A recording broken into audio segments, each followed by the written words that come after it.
Goal, nation's leading institute.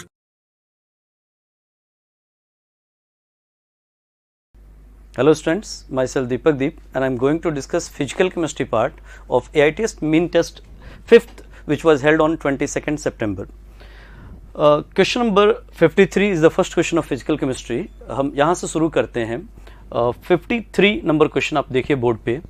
A reaction which is spontaneous accompanied by decrease of randomness must be exothermic. Statement is कि अगर एक reaction spontaneous है और decrease of randomness है तो ये एक्सोथर्मिक होगा, ऐसा बोला इसने. हमें अगर देखें कि भाई डेल्टा एस नेगेटिव है और इसको स्पॉन्टेनियस होना है तो पक्का डेल्टा एच नेगेटिव होगा, तभी डेल्टा जी नेगेटिव आने का एक कंडीशन तैयार होगा. तो पहला स्टेटमेंट तो सही लग रहा है. First statement is right. All exothermic reactions are accompanied by decrease of randomness. ये रॉन्ग है. अगर एक्सोथर्मिक रिएक्शन है तो डेल्टा एस पॉजिटिव भी हो सकता है और डेल्टा एस नेगेटिव भी हो सकता है. तो statement 1 is true, correct. Statement 2 is incorrect. ऐसा आंसर करते हैं हम लोग. तो आंसर थर्ड समझ में आता है क्वेश्चन नंबर 53 का. बेसिक क्वेश्चन है थर्मोडायनेमिक्स का, मुझे लगता है आपको आता होगा. क्वेश्चन नंबर 53 के बाद 54 नेक्स्ट क्वेश्चन है फिजिकल केमिस्ट्री का. Internal energy of a system changes when a system goes from state A to B is 40 kilojoule per mole, and if a system goes from A to B by reversible path and returns to state A again by irreversible path, then what would be the net change? हमें पता है बच्चे कि delta U state variable होता है, state function होता है, चाहे रिवर्सिबल पाथ हो चाहे इरिवर्सिबल पाथ हो. डेल्टा यू तो अगर स्टेट पे डिपेंड करता है तो ए से वापस अगर ए पे कोई आ जाता है तो डेल्टा यू जीरो होना है. तो आंसर हमने क्या कर देना इसका, क्वेश्चन नंबर 54 का आंसर फोर्थ समझ में आता है कि भाई अगर जाता है रिवर्सिबल, इरिवर्सिबल आता है, वापस उस जगह पे आ गया, मतलब डेल्टा यू जीरो हो जाना है. तो ये भी बहुत बेसिक क्वेश्चन था. क्वेश्चन नंबर 54 के बाद हम लोग देखते हैं next question. Question number 55. Match the columns, column 1 column 2 में डेल्टा एच डेल्टा यू का रिलेशन अगर आपको याद हो तो आपने पढ़ा है बच्चे कि डेल्टा एच जो होता है वो बराबर होता है delta U plus delta N G R T. Delta N G तय करता है कि डेल्टा एच डेल्टा यू में क्या रिलेशन है. तो देख लेते हैं हम. पहला केस डेल्टा एन जी, इस केस में अगर हम लिखें सबका डेल्टा एन जी लिख लेते हैं 0. जब डेल्टा एन जी 0 हो जाएगा तो डेल्टा एच डेल्टा यू के बराबर होगा, मतलब एक का आंसर तो क्यू समझ में आ गया. 2NO2 3 मोल गैस, 2 मोल गैस, तो डेल्टा एन जी इस केस में 2 माइनस 3 माइनस 1 है, मतलब delta H is equal to delta U minus R T. तो इसका तो एस समझ में आ गया. तो आप एटलीस्ट 2 देख लीजिए, 2 से भी आपको आंसर समझ में आ जाएगा. ए का क्यू, बी का एस, ऐसा तो आंसर पहला ही समझ में आ रहा है तो फर्स्ट टिक करेंगे. बाकी आप मैच करा के देखिए. फिर इधर 1 मोल गैस, इधर 2 मोल गैस है, तो 2 माइनस 1 1 है, मतलब इधर delta H is equal to delta U plus R T. तो सी का पी हो जाएगा. तो आप कर पाएंगे. ये सिंपल क्वेश्चन है, बड़ा पूछा जाता है ये question delta H delta U के रिलेशन का. इस साल के पेपर में केपी केसी का रिलेशन पूछ लिया था, वो भी डेल्टा एन जी से रिलेट होता है. तो ये होप आपका सही हुआ हो. ये क्वेश्चन नंबर था हमारा 55. 55 के बाद आप नेक्स्ट देखिए. क्वेश्चन नंबर 60 है बच्चे. A system absorbs 20 kilojoule heat and does 10 kilojoule work. Internal energy sign convention best बात है ये. आपको पता है कि डेल्टा यू जो होता है वो Q प्लस डब्ल्यू होता है as per first law of thermodynamics.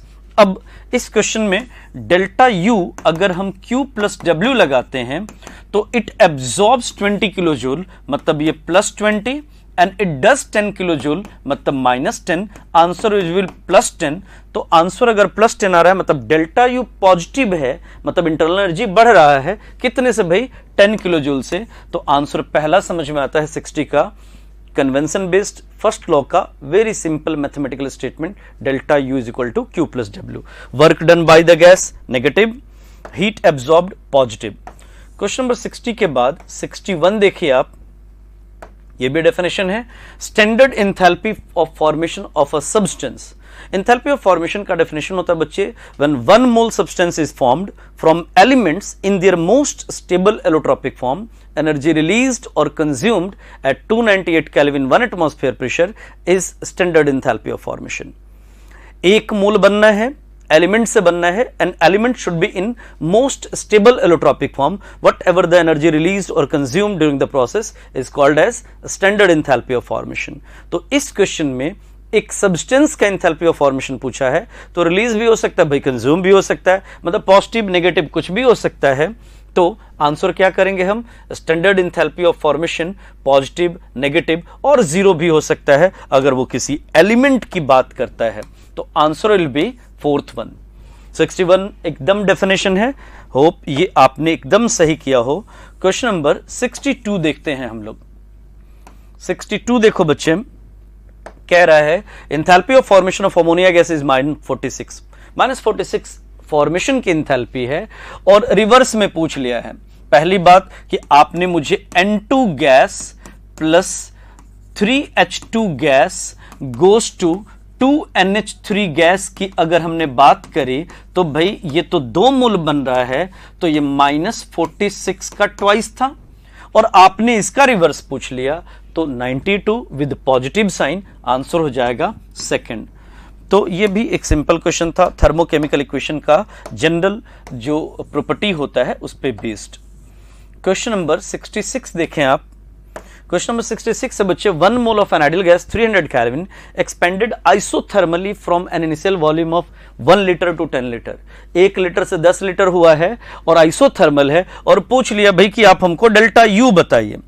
अब जी डेल्टा यू अगर किसी ने हमसे पूछा तो हम जानते हैं कि डेल्टा यू बराबर होता है NCV डेल्टा टी। आप कह रहे हैं आइसोथर्मल प्रोसेस है, मतलब डेल्टा टी 0 कह रहे हैं, तो ठीक है डेल्टा यू 0 होगा, और आंसर क्या कर देंगे बच्चे हम लोग, सेकंड।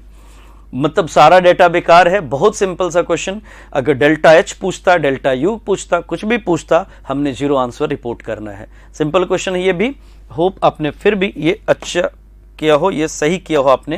क्वेश्चन नंबर 66 के बाद 67 देखें। 5 moles of an ideal gas expanded isothermally reversibly from initial pressure of 100 atmosphere to final pressure 1 atmosphere at 27 degree Celsius, work done by the gases. Reversible isothermal process के लिए भाई W जो होता है, पहले तो डेल्टा U जो होता है वो Q प्लस W होता है, और यहां W पूछे Q पूछे दोनों बराबर होता है क्योंकि ये 0 होता है। क्योंकि वर्क पूछा है तो वर्क का फॉर्मूला यूज कर लिया, -2.303 nRT log, और डेटा प्रेशर के फॉर्म में है तो P1/P2 यूज किया, तो इट विल बी -2.303। आंसर चूंकि कैलोरी में है तो R की वैल्यू हम कैलोरी वाला यूज करेंगे।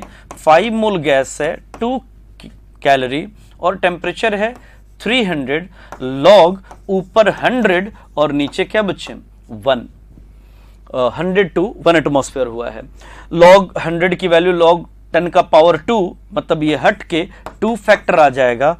तो अगर हम 2 2 4 4 5 20 ऑफ 300 6000 से इसको मल्टीप्लाई करें तो 12,000 से ज्यादा, मतलब ऑब्वियसली 13,800, ये कुछ आंसर आ जाएगा अप्रॉक्स। तो आप कर पाएंगे, ये भी सिंपल क्वेश्चन था, तो आंसर विल बी -13,800 कैलोरी।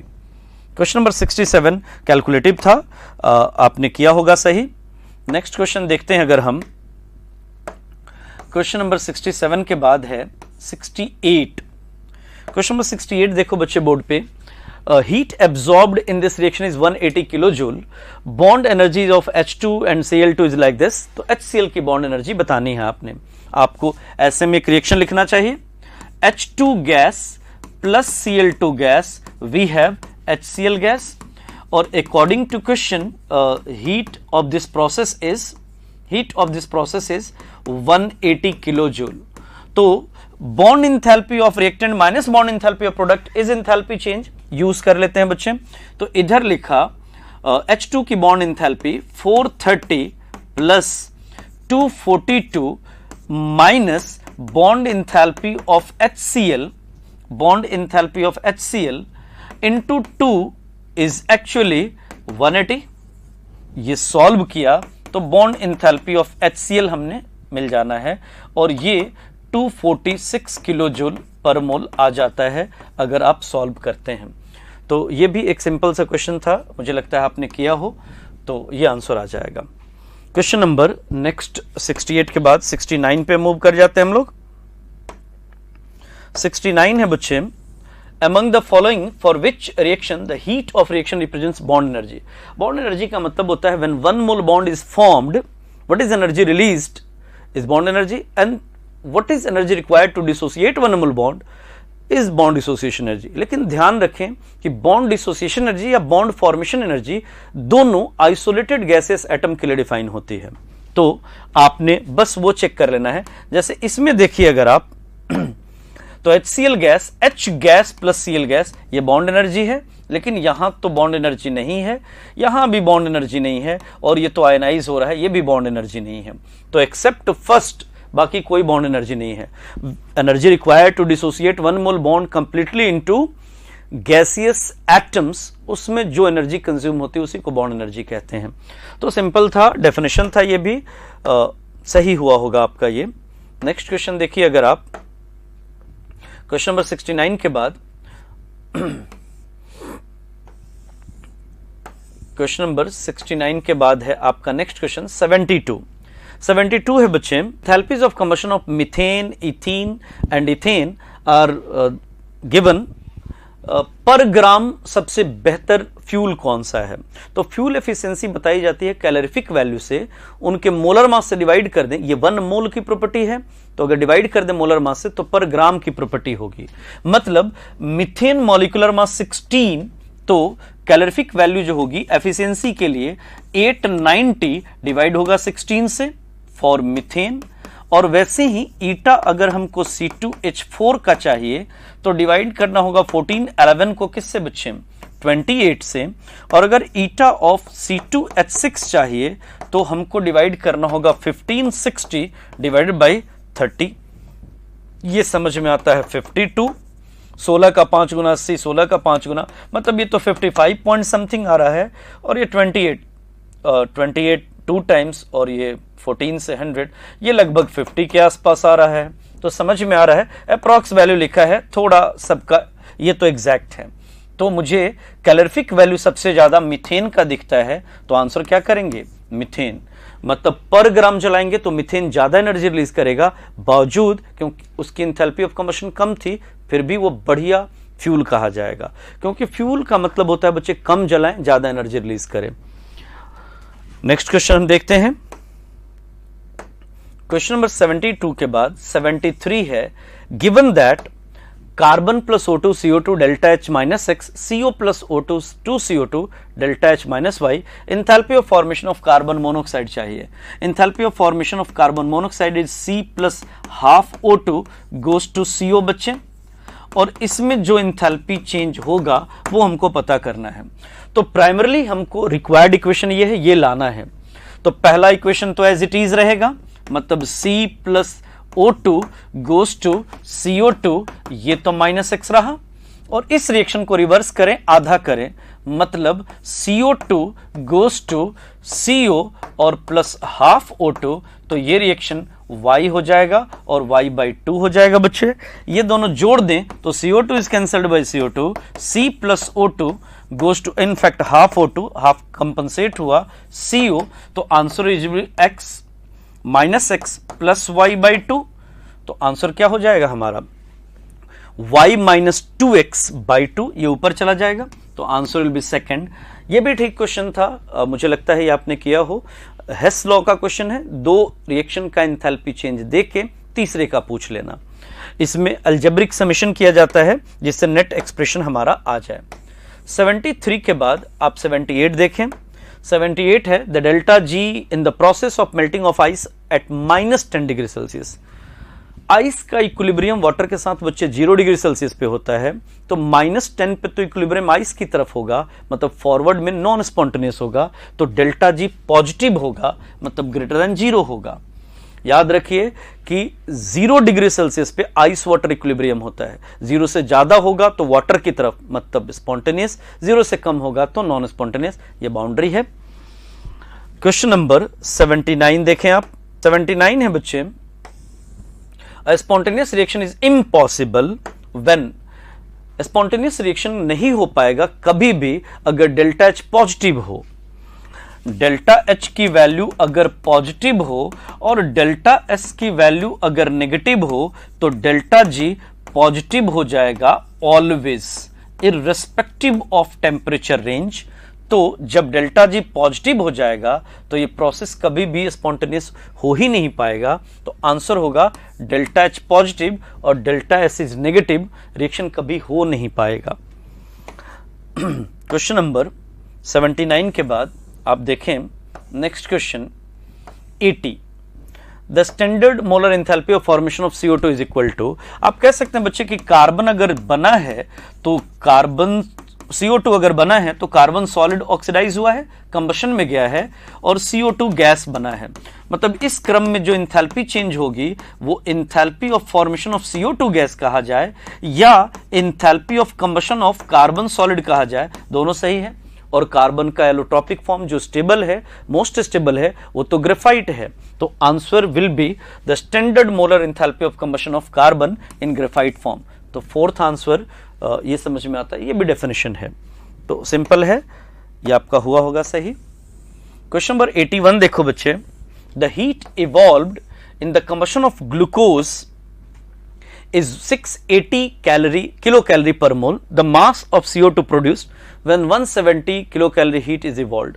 आपको ग्लूकोज का C6H12O6 plus O2 goes to CO2 और प्लस H2O। चलिए 6 कार्बन है, 6 किया, 12 हाइड्रोजन है तो 6 किया, और इधर टोटल 18 हो गया तो इधर भी 6 कर दिया, 18 हो गया। अब आप देखिए मुझे कि अगर ये 180 ग्राम कंबशन में जाता तो भाई रिलीज करता कितना, 680 कैलोरी, 680 कैलोरी, और इस क्रम में 6 मल्टीप्लाइड बाई 44 ग्राम बनता ये अकॉर्डिंग टू बैलेंस्ड इक्वेशन। तो कह रहा है कि जब 170, मतलब अगर 680 किलो कैलोरी बनता एनर्जी तो 6 इंटू 44 ग्राम CO2 कंज्यूम हुआ होता। तो बताइए जब 170 किलो कैलोरी हुआ है तो कितना हुआ होगा। तो it will be 6 into 44 divide by 680 multiplied by कितना बच्चे 170, ये 4 गुना और 4 से 11 टाइम्स, 11 6 66, तो आंसर विल बी 66 ग्राम। तो ये भी सिंपल सा एक कैलकुलेशन था। याद ये रखना है कि पर मोल में वैल्यू होती है। आप 1 मोल ग्लूकोज बनना मतलब 6 मोल CO2 बनना। तो ग्लूकोज से कंपेयर करें, CO2 से कंपेयर करें, वाटर से करें, ऑक्सीजन से, किसी से भी कर सकते हैं। मतलब जब ये 1 मोल कंबशन में जाएगा ये 6 मोल जाएगा, ये 6 मोल जाएगा, वो 6 मोल बनेगा, टाइप की बात।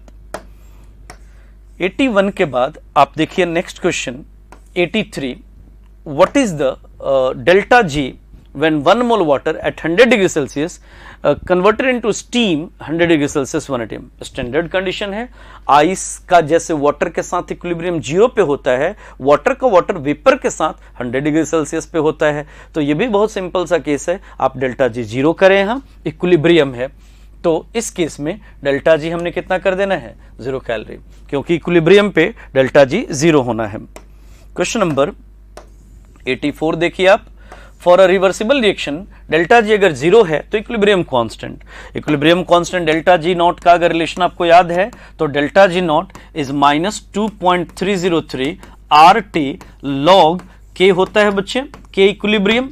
तो अगर मुझे ये 0 चाहिए तो K की वैल्यू पक्का 1 होना चाहिए, तो आंसर सेकंड करेंगे, बस वैल्यू पुट करेंगे, आंसर मिल जाएगा।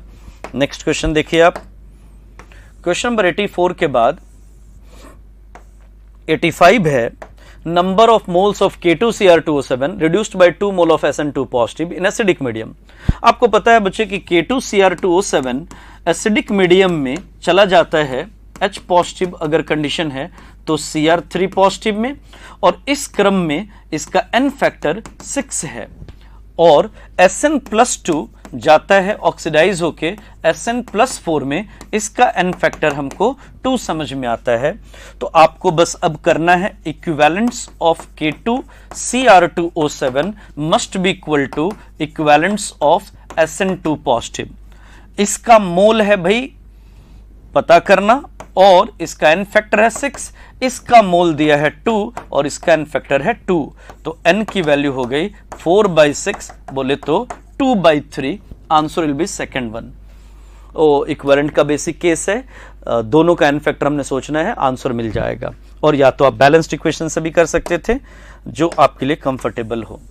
क्वेश्चन नंबर 88 देखें, difference between heat enthalpies of reaction at constant pressure and constant volume. मतलब अगर वो डेल्टा एच डेल्टा यू का डिफरेंस पूछ रहा है बच्चे, तो हम जानते हैं कि डेल्टा एच बराबर होता है delta U plus delta N G R T. आप हमसे delta H minus delta U पूछ रहे हैं, क्योंकि आप क्यूपी माइनस क्यूबी पूछ रहे हैं, तो ये बराबर होगा किसके? Delta N G R T के, delta N G R T के। तो डेल्टा एन जी की वैल्यू इस रिएक्शन में 12 माइनस 15 माइनस 3, आर की वैल्यू आंसर किलो जूल में है 8.314 इंटू 10 का पावर -3, और टेम्परेचर आपने मुझे दिया है 298 केल्विन।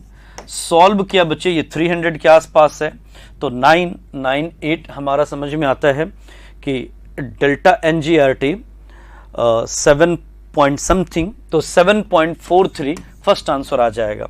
9 का 8 टाइम्स जो होता है वो 7.2 आप कर सकते हैं। तो ये भी सिंपल सा केस था, ये हो जाना चाहिए आपसे। क्वेश्चन नंबर 88 के बाद देखें बच्चे, 89 कह रहा है heat evolved in neutralization of either 1 mole HCl और 1 mole H2SO4 with N which is same. Wrong statement. 1 equivalent HCl और 1 इक्विवेलेंट H2SO4 के लिए सेम होता। 1 मोल H2SO4 तो 2 इक्विवेलेंट के बराबर है, तो बराबर कैसे हो सकता है? H2SO4 में डबल हो जाएगा। स्टेटमेंट 1 तो गलत हो गया। Statement 2 is both HCl and H2SO4 are strong acid, ये सही है बच्चे। तो आंसर किया जाए कि स्टेटमेंट 1 इज रॉन्ग, इनकरेक्ट, और स्टेटमेंट 2 इज करेक्ट। तो statement 2 is correct and statement 1 is incorrect. Answer 4 समझ में आता है 89 का। 89 के बाद आप नेक्स्ट क्वेश्चन देखिए।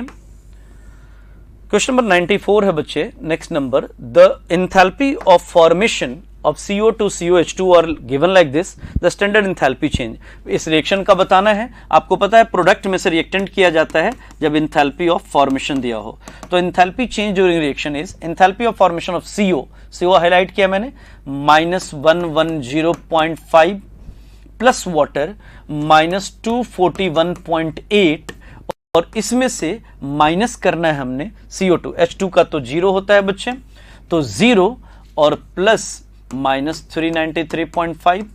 तो ये सॉल्व करें तो आंसर आ जाता है हमारा 41.2, आंसर सेकंड। तो आप कर पाएंगे, ये सिंपल है, आप जोड़ के देख लीजिए, आंसर मिल जाएगा। नेक्स्ट क्वेश्चन देखिए आप। क्वेश्चन नंबर 94 के बाद है बच्चे 95। Based on the following thermochemical equations, आपको ये रिएक्शन चाहिए।